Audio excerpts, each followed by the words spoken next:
So last Saturday, I'm cleaning up the house. I'm getting ready to watch CJI, ADCC, UFC 305. We got so much to watch last Saturday. And then what pops up on my phone but Dana White's big pink head? And what is he saying? What's up, fight fans? We got a new fight to announce for you. Let's go. Bro, this was my reaction. I was so excited. Every time he pops up, what's up, fight fans? And he says, October 5th in Salt Lake City, we're getting Alex Pereira versus Khalil Rountree. Oh my goodness. Alex Pereira versus Khalil Rountree. But then, immediately, I think it should have been Ankalaev. Right? That was the name going around. He's on a 10-fight win streak. He's the biggest threat in the division, stylistically. And didn't he just fought for the interim title a few years ago? But dude, if I'm honest, I'm not mad at Khalil Rountree. Do I really, after Alex's amazing year this year, do I want to see him defend takedowns? Because my poll, I asked y'all in the poll, y'all said yes. Y'all said yes, we want to see him defend takedowns. We don't want to see a real life Mortal Kombat fight with a black dude who just happened to find push-ups in Bangkok. We don't want to see him fight against Alex Pereira. No. We want to see him defend takedowns. That's what y'all wanted?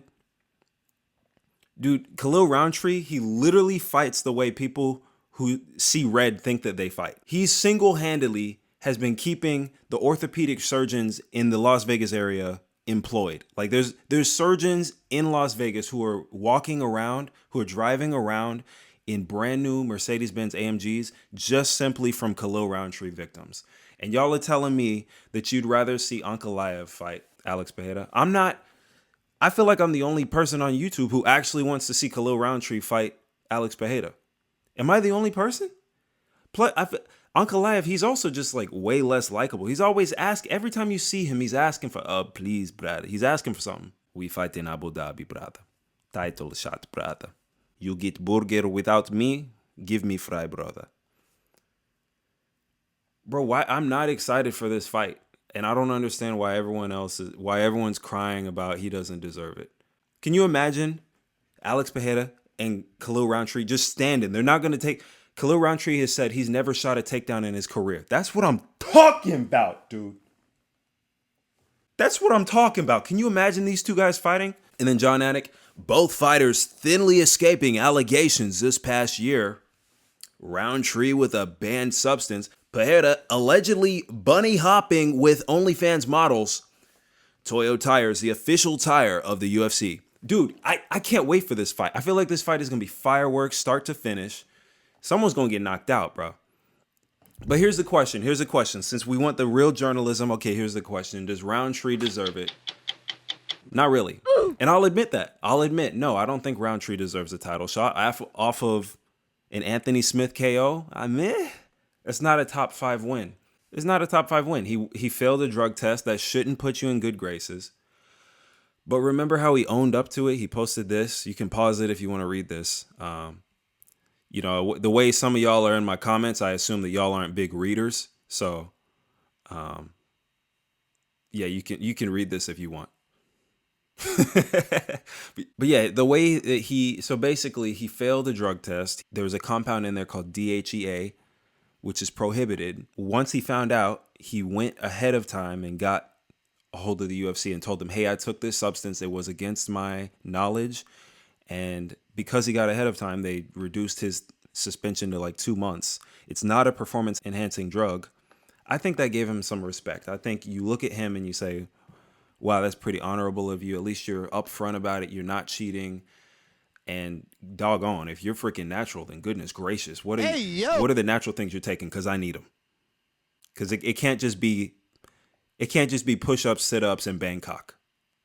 But maybe it is Bangkok. Now you're probably wondering, Flying Squirrel, what does this have to do with Leon Edwards sucking? I'll tell you what this has to do with Leon Edwards sucking. Now, some weight classes, you can give a number 8 guy a title shot. And those weight classes are usually places where the champion is really active. Okay, you remember when Kamaru Usman fought Masvidal? No one was thinking, wow, Masvidal is the next champ. No one was thinking that. Alexander Volkanovski, you remember when he fought Korean Zombie? No one complained about that. No one complained about him fighting Korean Zombie. But all of a sudden, Khalil Rountree gets a title shot because he's freaking scary as crap and he kicks kneecaps in and no one else is available. Oh, now we're complaining. And then, of course, Israel Adesanya. Do you guys remember when Strickland got the title shot? He was number 7. Huh? He was number 7. No one thought I didn't take it seriously. I thought it was a charity fight. It was a Make-A-Wish fight. And so because Alex Pereira is active, because, oh, God forbid a champion actually want to fight 3 times in 1 year, they got to go and sometimes they got to find a number 8 fighter to fight the guy. Now, you're probably wondering, why didn't they just go find Magomed?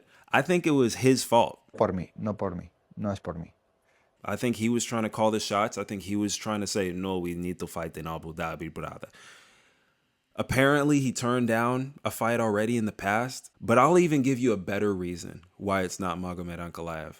Here's my reason, and y'all are going to be like, dang, Flying Squirrel's a genius. Here's my reason. He doesn't have a top 5 win. How? Hold on, bro. How? If you're going to say Khalil Rountree doesn't have a top 5 win, who does Ankalaev have a top 5 win against? Johnny Walker, not a top 5 win. Jan Wakajek, I can never pronounce his name. Jan Blachowicz didn't win. It was a draw.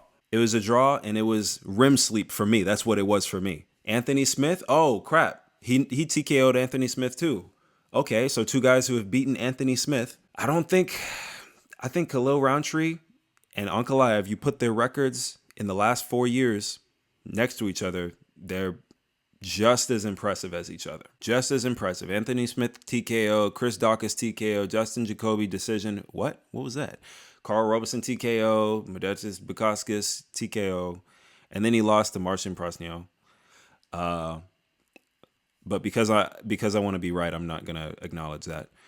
So you got these 2 guys who have comparable records in the last 5 years.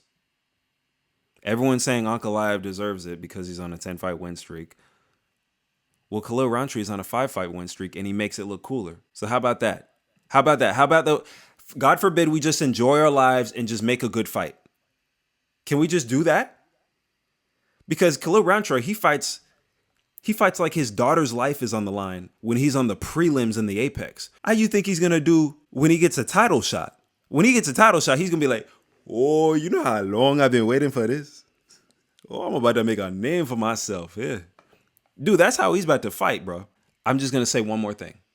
I'm not going to apologize for liking this fight. I would rather see, at the end of the day, if I'm a UFC fan, I would rather see awesome dudes fight awesome dudes 3 times a year than awesome dudes fight the right guy every 1.5 years. That drives me up the freaking wall. When champions wait, when contenders wait, nah, dude, fight. I want to see action. I want to see good fights on a regular basis because football season's coming up.